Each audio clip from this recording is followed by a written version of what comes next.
Surprenante, inattendue, la mort tombe dans la vie comme une pierre dans un étang. Le rappel à Dieu de Matimboch, mannequin, a affolé les chaumières et les réseaux sociaux. Belle, angélique, douce, autant de mots pour la qualifier. Pour lui rendre un dernier hommage, la scène s'est déplacée à l'entrée de la morgue de l'hôpital Aristide Le Dantec. Ils étaient tous là, les compagnons du podium, la famille ainsi que les amis pour accompagner leur Mati.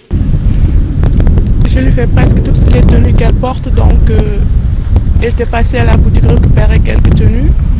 Le vendredi et les mardis, elle m'a rappelé pour savoir si les autres étaient prêtes. Je lui ai dit oui, donc elle devait passer les récupérer.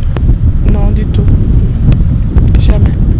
Donc là, je suis dans un rêve, donc voilà. Sur les podiums, elle faisait le bonheur des créateurs. Depuis plus de 10 ans, Matimboch revêtait la création des stylistes d'ici et d'ailleurs. Aujourd'hui, pour son dernier défilé, ils ont tenu chacun, y allant de son mot, de son souvenir, à parler de leur ami. Comment elle était sage, comment elle était calme, comment elle était douce. Donc ce qui fait que vraiment c'est très difficile. C'est très difficile. Une fille très calme, très posée. En tout cas, moi, c'est ce que je connais d'elle. Et que c'est triste à cet âge que l'on quitte ce monde. Une mort et déjà 1000 mots, la presse du jour fait état d'une piste suspecte. Selon la tribune, la bonne dame serait morte d'une overdose.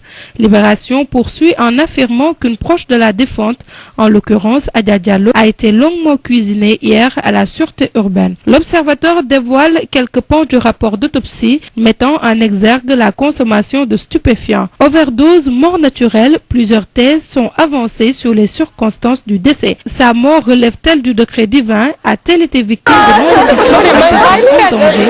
Les investigations de la police devraient lever les voiles du mystère autour de cette disparition tragique. Matimboch s'en est allée sur la pointe des pieds et repose désormais dans la ville de Thiès.